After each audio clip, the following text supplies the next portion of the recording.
देखिए, बिहार लोकतंत्र की धरती है और इस धरती पर माँ भारती के सभी संतान जो विकृत मानसिकता के लोग सत्य सनातन के संस्कार को छोड़ चुके हैं, वह व्यक्ति को गर्व महसूस नहीं होगा, क्योंकि सत्य सनातन का संस्कार ही वो भूल गए और वो व्यक्ति ताबूत को याद रख रहे हैं। लोकतंत्र के सबसे बड़े मंदिर लोकसभा, उनको ताबूत नजर आ रहा है। ताबूत जब याद आती है तो वह अंतिम समय होता है। मरने के समय में लोगों को श्मशान नजर आता है। श्मशान में बैठे हुए जोगी राज नजर आते हैं, लेकिन वह भी इनको सौभाग्य नहीं मिलेगा, क्योंकि ये ताबूत से जुड़ चुके हैं, ताबूत के बंधनों से बंध चुके हैं, और जो दिल में रहता है वो जुबान से छलक जाता है। आज वह ताबूत के अंदर इन लोगों को, इनके विकृत मानसिकता को बिहार की जनता कैद कर जमींदोज कर देगी। मंत्री जी थक गए हैं, वो थके हारे लोग हैं, सत्ता के लिए समझौता कर चुके हैं। सिद्धांत की बड़ी बड़ी कहानी हर जगह सरकारी भवन में लिखाए थे और आज सिद्धांत विहीन राजनीति कर रहे हैं। गांधी जी के सपना को तोड़ रहे हैं, लोहिया और जयप्रकाश जी के सपना को चकनाचूर पहले ही कर दिए। सबका सपना था कि आजाद भारत का हर गुलामी के प्रतीक से मुक्ति मिले, और उस मुक्ति को गांधी जी, लोहिया जी, जयप्रकाश नारायण जी, पंडित दीनदयाल उपाध्याय जी, डॉक्टर श्यामा प्रसाद मुखर्जी के सपना को देश के प्रधानमंत्री नरेंद्र मोदी जी साकार कर रहे हैं। हर भारतीय गौरवान्वित है, लेकिन उन्हीं को शर्म लग रहा है जो गुलामी के इतिहास को अपने छाती से लगाकर आगे बढ़ने का प्रयास कर रहे हैं। वो मुगलों के कहानी को पढ़ना चाहते हैं, अंग्रेजों के इतिहास को आगे बढ़ाना चाहते हैं।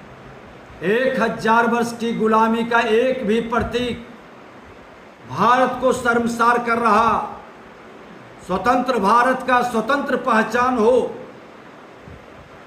क्योंकि ये भारत विश्व का नेतृत्व करने की ओर कदम बढ़ा चुका है।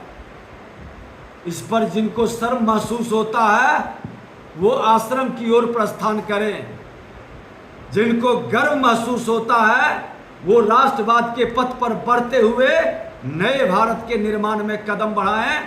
उनका पूरा भारतवासी स्वागत करेगा।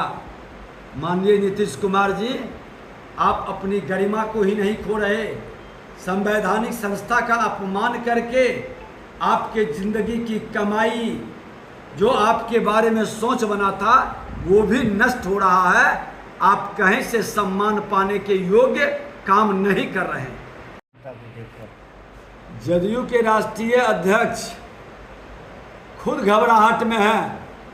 उनको चिंता सता रही है कि मेरा सपना केंद्र में मंत्री बनने का तो पूरा होगा नहीं, अब सांसद रहेंगे कि ना रहेंगे, इस पर भी आप आफत हो गया है। मुंगेर की जनता स्वागत अभिनंदन के लिए पूरी तरह से तैयार बैठी है।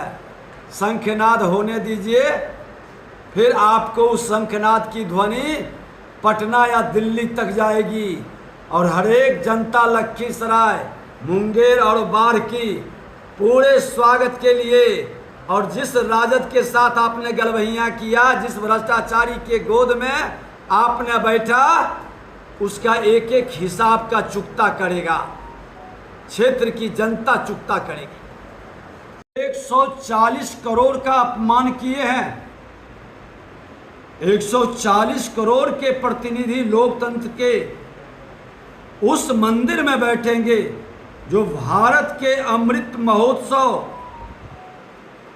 अमृत काल वेला में गुलामी के प्रतीक से हटकर देश के यशस्वी प्रधानमंत्री नरेंद्र मोदी जी 2.5 साल के अंदर एक नए इतिहास को रचकर स्वतंत्र भारत का स्वतंत्र गुलामी के प्रतीक से हटकर अपना लोकसभा, जिसमें लोग बैठकर आज़ादी का महोत्सव, जब आज़ादी का शताब्दी वर्ष मनाएंगे, वह 25 साल इस लोकसभा के अंदर एक नई कहानी गढ़ेगा और भारत पूरे आत्मनिर्भर के साथ स्वामी विवेकानंद के सपना को साकार करेगा।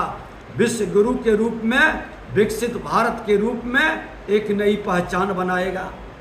इनको गर्व होना चाहिए था। पहले तो नाटक किए, लोगों को बरगलाने का खेल खेले। जिस राष्ट्रपति महोदया के विरुद्ध में इन्होंने वोटिंग किया था, राजद के लोग ने वोट नहीं दिया था कि नहीं वो राष्ट्रपति नहीं बने, घड़ियाली आंसू बहा करके उनको रोकने के लिए छल छद्म लोग, ये झूठी धर्मनिरपेक्षता का नारा देने वाले लोग वातावरण को नकारात्मक बनाने का प्रयास किया। जब उसमें सफल नहीं हुए और जब भारत ने आज एक नया इतिहास रचा, तो ताबूत की बात कर करके अपने विकृत मानसिकता और सत्य सनातन के संस्कार से हटकर माँ भारती के संतानों का अपमान किया। ये माफी के लायक नहीं है। ऐसे लोग को देश की और बिहार की जनता जवाब देगी आने वाले समय में।